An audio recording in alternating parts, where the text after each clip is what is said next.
এসএসসির পর এবার প্রাইমারি নিয়োগের রায় ৩২,০০০ শিক্ষকের চাকরি বাতিল মামলায় আজ রায় ঘোষণা।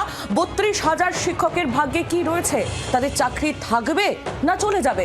দুপুরে রায় ঘোষণা করবেন বিচারপতি তপব্রত চক্রবর্তী এবং বিচারপতি ঋতব্রত কুমার মিত্রের ডিভিশন বেঞ্চ। 2023-এ প্রাথমিকের ৩২,০০০ শিক্ষকের চাকরি বাতিল করে কলকাতা হাইকোর্টের প্রাক্তন বিচারপতি অভিজিৎ গঙ্গোপাধ্যায়। 2014 টেটের ভিত্তিতে 2016 সালে যে নিয়োগ প্রক্রিয়া সংগঠিত হয়, সেই নিয়োগ প্রক্রিয়ার মাধ্যমে নিযুক্ত প্রায় ৪২,০০০ শিক্ষকের মধ্যে ৩২,০০০ শিক্ষকের চাকরি বাতিলের নির্দেশ দেন বিচারপতি গঙ্গোপাধ্যায়।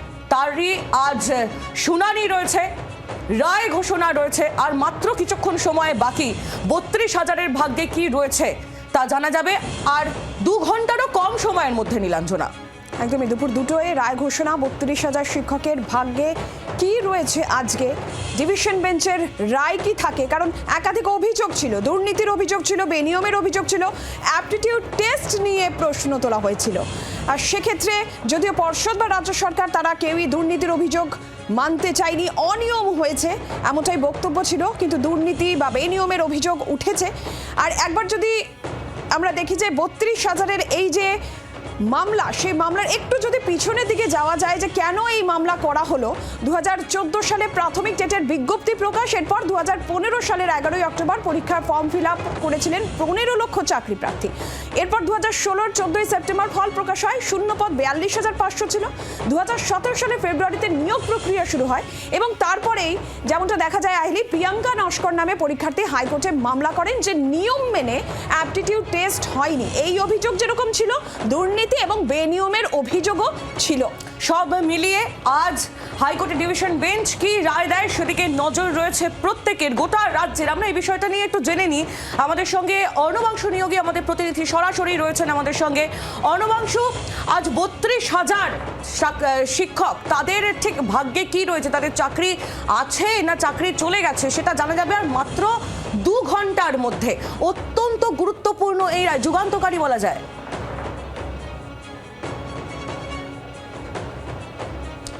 আইলি দেখো, সেটা অবশ্যই যে চাকরি বহাল থাকবে না বাতিল হবে তার কেন্দ্রবিন্দু দাঁড়িয়েছে দুর্নীতির উপর, যে দুর্নীতির অভিযোগ।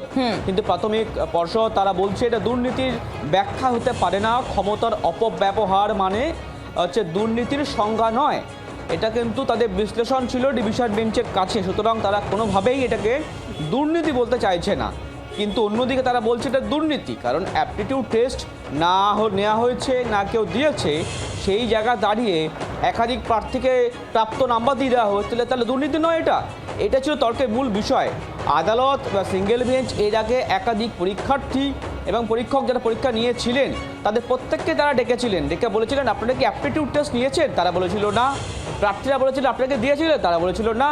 তাহলে তাদের নাম্বারটা কীভাবে অ্যাড হলো? এটাই সবথেকে বড় দুর্নীতি। এখানে টাকার খেলা হয়েছে এমনটা মনে করা হচ্ছে বা অভিযোগ ছিল। সেই জায়গা দাঁড়িয়ে এতদিন পর শুনানি হয়েছে, সব পক্ষ তারা বক্তব্য রেখেছিল, প্রশিক্ষিত অপ্রশিক্ষিত তাদের পক্ষ থেকে বক্তব্য রাখা হয়েছিল, এবং সেই জায়গা দাঁড়িয়ে আর কিছুক্ষণ পর কিন্তু এই মামলা রায়দান।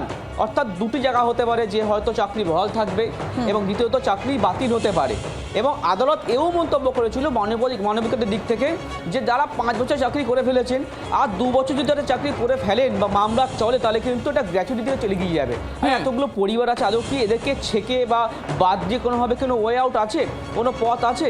আদালত কিন্তু সেই পথ পায়নি। এখন হিয়ারিং পর্বে পরবর্তী ক্ষেত্রে আরও কিছু সাবমিশন করা ছিল, বলা হয়েছিল যে পথ থাকতে পারে, কিন্তু আদালত এর মাঝে কোনো পথ বের করে কিনা সেটাও দেখার বিষয়। আইনজীবীরা এলাকা মনে করছেন যে হয়তো কোনোটাই করলো না, আদালত মধ্যবর্তী এটা কোনো পথ বার করলো, সেটাও কিন্তু সম্ভাবনা রয়েছে, এমন যেটা আইনজীবীরা মনে করছে। অর্থাৎ একাধিক সম্ভাবনা রয়েছে অর্ণবাংশু, এবং কোন দিকে যায় হাইকোর্টের রায় সেদিকে আমাদের অবশ্যই নজর থাকবে। তুমি আমাদের সঙ্গে থাকো। স্বাভাবিকভাবেই আজ কলকাতা হাইকোর্টে ডিভিশন বেঞ্চের এই রায়ের দিকে সকলের নজর রয়েছে এবং রাজনৈতিক তরজাও এই নিয়ে শুরু হয়েছে। কে কি বলছেন শুনে নিন।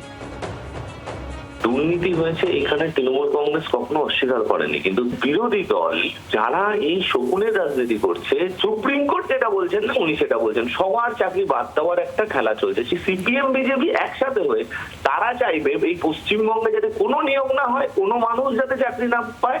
তাতে কি হবে, সরকারকে কালিমালিপ্ত করা যাবে। আর সরকারকে কালিমালিপ্ত করতে গিয়ে এরা যে সাধারণ মানুষকে মানে অসুবিধায় ফেলছে সেটা বুঝছে না, এর জন্য এরা ভোটে শূন্য পাচ্ছে। এদের চাকরি যদি চলে যায় তাহলেও অবাক হওয়ার কিছু নেই। আমরা প্রার্থনা করব যাতে একটা সুষ্ঠু সমাধান বেরোয়, যাতে অযোগ্যরা বা যারা পয়সা দিয়ে চাকরিতে ঢুকেছে তাদেরকে কোনোভাবে আলাদা করা যায়। কিন্তু যদি একটা রায় আরেকটা রায়কে ফলোড হয় তাহলে আমরা যে ভয়টা পাচ্ছি হয়তো সেই ঘটনাটাই ঘটতে চলেছে, এমনটাও হতে পারে।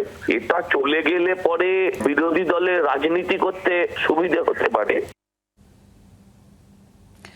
32,000 শিক্ষক, তাদের ভাগ্যে কি রয়েছে? ডিভিশন বেঞ্চের রায়ের দিকে নজর থাকবে। তবে এর মধ্যেই বাড়তি নিরাপত্তা কলকাতা হাইকোর্টে। কলকাতা পুলিশের একজন এসির নেতৃত্বে বাড়তি নিরাপত্তা এবং রায়ের সময় 11 নম্বর কোর্টে সেখানে প্রবেশের ক্ষেত্রে নিষেধাজ্ঞা, বিশৃঙ্খলা এড়াতেই একাধিক পদক্ষেপ কিন্তু এক্ষেত্রে করা হচ্ছে। আমরা এই বিষয় নিয়ে একটু অর্ণবাংশুর কাছে যাই। অর্ণবাংশু রয়েছেন আমাদের সঙ্গে সরাসরি প্রতিনিধি। অর্ণবাংশু, রায়ের দিকে যেরকম নজর রয়েছে এরই পাশাপাশি নিরাপত্তাও জোরদার করা হয়েছে কলকাতা হাইকোর্টে, কি ছবি?